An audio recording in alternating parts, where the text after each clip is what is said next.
Hello दोस्तों, अगला video हम लोग शुरू कर रहे हैं।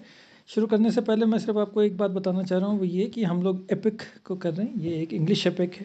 इसके साथ साथ ये एल्गोरिकल पोएम भी है, जो कि प्रोटेस्टेंट वर्च्यूज़ को दिखा रही है और कैथोलिक वाइसेस, वो कमियाँ, सारी कमियाँ वो हैं कैथोलिक रिलीजन के साथ अटैच की हुई है, और सारी अच्छाइयाँ जो हैं वो प्रोटेस्टेंट रिलीजन के साथ अटैच की हुई हैं। पॉलिटिकल एल्गोरिकल पोएम भी है, लेकिन वो जो पॉइंट मैं कहना चाह रहा हूँ वो ये कि एक रोमांस भी है, एक मेडिवल रोमांस है, जिसमें कि चिवेलरी है और कोड ऑफ ऑनर है।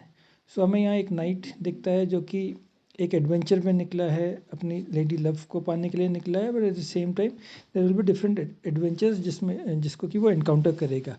However, during the course of the adventure we will see कि इस नाइट की पर्सनैलिटी में कुछ कमियां हैं। अभी ये एकदम से एक मेच्योर्ड नाइट नहीं है, और जैसे जैसे इवेंट्स आते चले जाएंगे हम लोगों को उसकी कुछ पर्सनैलिटी में वीकनेसेस नज़र आएंगी, जिसके वजह से वो ट्रबल में फंसेगा। तो उसको समझाने वाला भी होगा साथ में कोई, जैसे यहाँ पे होलीनेस है, होलीनेस को समझाने वाली ऊना है, लेकिन वो ऊना पे ट्रस्ट नहीं करेगा, अपने ब्रेवरी, अपने उसमें माइट में ज़्यादा भरोसा करेगा, और उसके वजह से वो अपनी इमेच्योरिटी दिखाते हुए वो फंसेगा।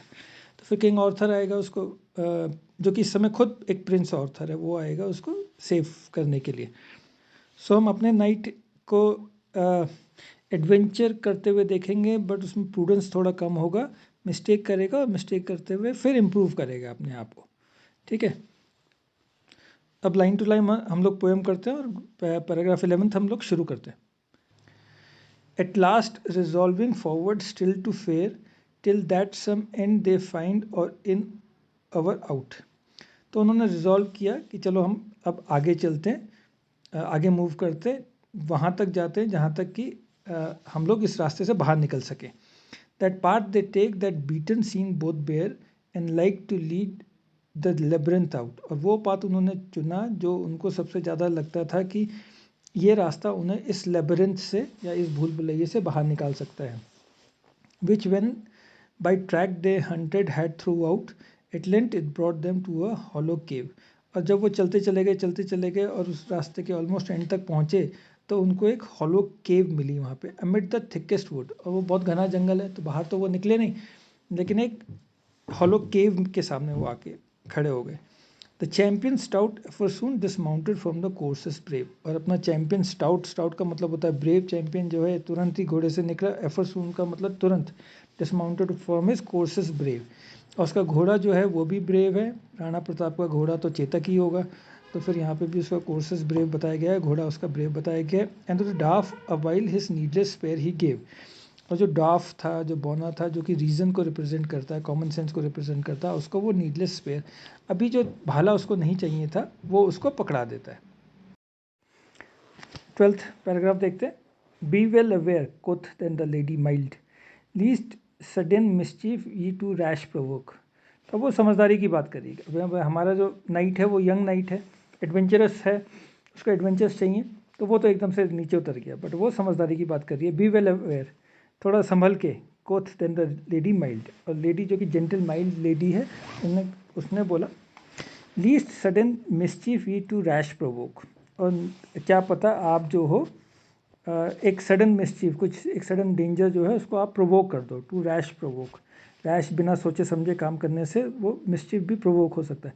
The danger hit the place unknown and wild. Danger जो है वो छुपा हुआ डेंजर हो सकता है, ये प्लेस जो है अननोन भी है और वाइल्ड भी है, हम नहीं जानते इस प्लेस को, और इतना घना जंगल और केव तो है ही। ब्रीड्स ड्रेडफुल डाउट, और यहाँ पे ड्रेडफुल जो है खतरनाक डाउट्स हो सकते हैं, कुछ खतरे हो सकते हैं। Often fire is without smoke and peril without show. और कई बार ऐसा होता है कि जो आग तो होती है लेकिन उसमें स्मोक नहीं होता, तो हमें लगता है सब कुछ ठीक ठाक है, पर वो अंडरनीथ में जो फायर होती है।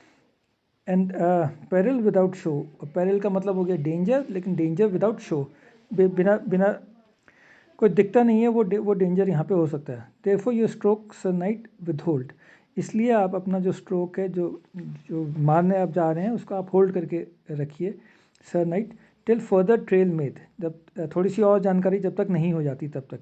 ए lady said he, shame were to revoke the forward footing for an hidden shade, और ये शेम होगा मेरे लिए। हमने देखा कि यंग नाइट है और ब्रेव नाइट है, तो पीछे हटने का तो अब सवाल नहीं होता। Shame were to revoke the forward footing, और अगर मैं रिवोक करता हूँ, वापस लेता हूँ, ये मेरे लिए एक शेम की बात होगी, जस्ट इसलिए क्योंकि कोई हिडन डेंजर होगा इस वजह से। Virtue gives herself light through darkness for a wade. So अगर डार्कनेस है, अगर डेंजर है, तो फिर वर्च्यू जो है वो गाइड करेगी हमको इस प्रॉब्लमेटिक टाइम में। 13वां पैराग्राफ हम शुरू कर रहे हैं। Yea but quoth she the peril of the space I better wot than you. Yes, आप ठीक कह रहे हो, but the peril of the space, जो इस एरिया का जो पेरल है, जो डेंजर है, I better wot than you, मुझे आपसे ज़्यादा बेटर पता है। Though now too late to wish you back return with foul disgrace. लेकिन अब आप इतना आगे आपने कमिट कर लिया है कि अब वापस आना तो आपके लिए डिसग्रेसफुल होगा। Yet wisdom wants while foot is in the gate to stay the steep और फोर्स टू रिट्रीट। लेकिन विजडम फिर भी ये कहता है, कॉमन सेंस फिर भी ये कहता है कि while foot is in the gate, जब आपका गेट फुट पे है और अंदर डेंजर है तो बेटर रुक जाओ, बजाय इसके कि अंदर जाके फिर आपको रिट्रीट करना पड़े, तो वो फिर ज़्यादा डिसग्रेसफुल होगा। This is the wondering would, ये एक भूल भुलैया वाला वुड है। दिस एरर्स डेन, और ये एक वो है डेविल है जिसका नाम एरर है, उसका डेन है। अ मॉन्स्टर वाइल हुम God and man does hate, एक बहुत एक्सट्रीमली अनप्लेजेंट, वाइल का मतलब होता है एक्सट्रीमली अनप्लेजेंट, एक मॉन्स्टर है और गॉड भी और मैन भी उसको हेट करते हैं। देयरफॉर आई रीड बिवेयर, इसलिए मैं कह रही हूँ कि बिवेयर। फ्लाई फ्लाई को देन द फेयरफुल डॉफ, और द फेयरफुल डॉफ जो था वो कॉमन सेंस था, रीज़न था, वो बोल रहा है कि भाई फ्लाई फ्लाई करके बोलता है तो कुछ तो बात होगी इसमें। This is no place of living man, तो ये कॉमन आदमियों के लिए ये जगह नहीं है, यहाँ से निकल जाओ। ठीक है, 14th पैराग्राफ को हम लोग शुरू कर रहे हैं। But full of fire and greedy hardiment the youthful knight could not for aught be restrained. तो वो ऊना तो उसको रोकने की कोशिश कर रही है, लेकिन यहाँ पे वो फुल ऑफ ग्रीड है। वो ग्रीड का मतलब एक ईगरनेस है उसके अंदर फॉर एडवेंचर। हार्डीमेंट मतलब उसके अंदर बोल्डनेस है। तो सारे नाइट के कैरेक्टरिस्टिक्स हैं उसके अंदर। द यूथफुल नाइट, और वो यंग है, the most important word is youthful night.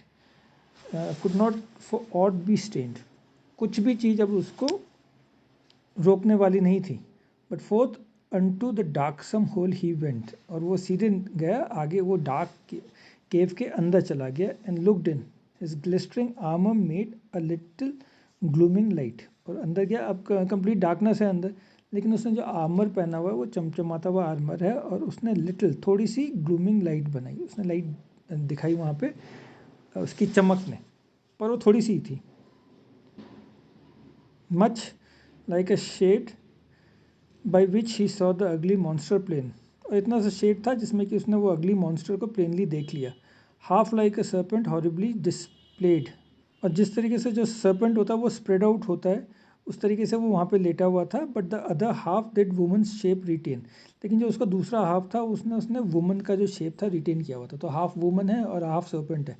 Most loathsome filth foul and full of wild disdain, तो बहुत हेटफुल है, बहुत वाइल्ड है, बहुत अनप्लेजेंट, वो वो ईवल है, जो कि एरर है जिसका नाम है। तो हमारी 14 पैराग्राफ अभी ख़त्म होते हैं। अब अगला जो है वो हम नेक्स्ट वीडियो में शुरू करेंगे। Thank you.